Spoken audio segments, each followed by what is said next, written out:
एक छोटा सा गांव था, पहाड़ियों के बीच बसा हुआ। यह गांव अपनी शांति और सुकून के लिए मशहूर था। गांव वाले सीधे साधे थे। उनकी जिंदगी जमीन से जुड़ी हुई थी। उनका जीवन पृथ्वी और प्रकृति के साथ एकता में था।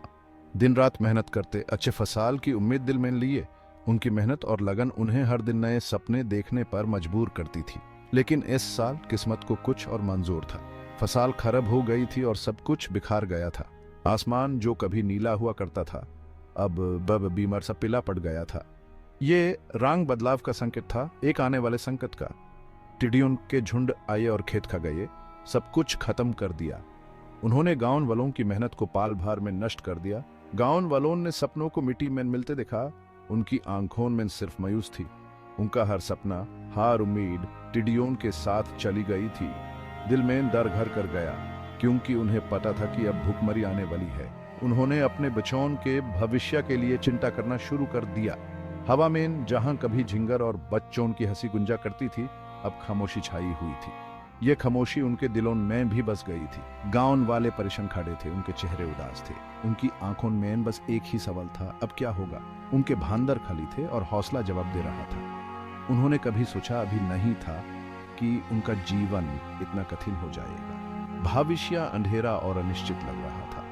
उन्हें समझ नहीं आ रहा था कि इस अंधेरे से कैसे निकालना है। जैसे ही गांव वाले चुपचाप खड़े थे, एक अजीब सी खामोशी छा गई। यह खामोशी सिर्फ बाहर से नहीं थी, बल्कि हर एक के दिल में भी थी। सभी अपने अपने विचारों में डूबे हुए थे, जैसे किसी बड़े फैसले का इंतजार कर रहे हो। पीछे से एक कमजोर सी लेकिन आदरणीय मूर्ति उभारी। यह मूर्ति थी एक ऐसे व्यक्ति की जिन्होंने अपनी जिंदगी गांव और उसके लोगों के लिए समर्पित कर दी थी। ये थे गांव के मुखिया दादा ठाकुर, जो हमेशा अपने सुझाव और समझ के लिए जेन जेठ थे। उनकी आंखों में सालों का अनुभव और समझ थी। उनकी आंखों में एक ऐसी गहराई थी जो सिर्फ समय और अनुभव से ही आ सकती है। मेरे बच्चों, हम एक बड़े संकट से गुजर रहे हैं। ये संकट सिर्फ हमारी फसलों का नहीं, बल्कि हमारे जीवन का भी है। टिड्डियों ने हमारी फसल बर्बाद कर दी है, और इसके साथ ही हमारी मेहनत और उम्मीद भी। और हमारा भविष्य अब अंधेरे में है। हमारे पास अब कुछ भी नहीं बचा है, सिर्फ एक दूसरे का साथ और अपनी हिम्मत। उनके शब्द, हालांकि धीमी आवाज में कहे गए थे, हर गांव वाले के दिल में उतर गए। ये शब्द सिर्फ शब्द नहीं थे, बल्कि एक आशा की किरण थे। उन्हें पता था कि दादा ठाकुर सच कह रहे हैं। स्थिति बहुत गंभीर थी, लेकिन उनके शब्दों में एक आशा थी। लेकिन निराशा से कुछ हासिल नहीं होगा। हमें अपनी हिम्मत और एकता को बनाए रखना होगा। हमें भगवान कृष्णा, सबकी रक्षा करने वाले, की शरण में जाना होगा। उनकी शरण में ही हमें अपनी राह मिलेगी। हमें उनका आशीर्वाद लेना होगा। उनकी दया और शक्ति ही हमें इस संकट से निकाल सकती है। उनके शब्दों ने गांव वालों की आंखों में उम्मीद की एक किरण जगा दी। ये उम्मीद थी कि सब कुछ ठीक हो जाएगा। हाँ, कृष्णा अपनी दया और शक्ति के लिए जाने जाते थे। उनकी कहानियों ने हमेशा हमें प्रेरणा दी है। शायद, सिर्फ शायद, वो उनकी बात सुनेंगे, और शायद हमारी भी। दादा ठाकुर की बात से प्रेरित होकर गांव वालों ने भगवान कृष्णा के संबंध में एक भजन संध्या करने का फैसला किया। उनका मानना था कि उनकी प्रार्थना स्वर्ग तक पहुंचेगी और कृष्णा उनकी पीड़ा दूर करेंगे। गांव के लोगों ने मिलकर इस संध्या की तैयारी शुरू की। हर कोई अपने अपने तरीके से योगदान दे रहा था। कुछ लोग मंदिर को साफ कर रहे थे, कुछ लोग भजन के लिए संगीत का सामान इकट्ठा कर रहे थे। जैसे ही सूरज ढलने लगा, गांव में लंबी परछाइयां पड़ने लगी। गांव वाले प्राचीन मंदिर के आंगन में इकट्ठा होने लगे। हर किसी के चेहरे पर एक अलग ही चमक थी, जैसे उन्हें यकीन हो कि आज की रात कुछ खास होने वाला है। मंदिर के आंगन में एक अजीब सी शांति थी, जो धीरे धीरे भजन की आवाजों से भरने वाली थी। महिलाओं ने दिए जलाए, जिनकी टिमटिमाती लौ चिंतित चेहरों पर गर्माहट भर रही थी। उनके चेहरे पर एक अलग ही तसल्ली थी, जैसे उन्हें यकीन हो कि उनकी प्रार्थना जरूर स्वर्ग तक पहुंचेगी।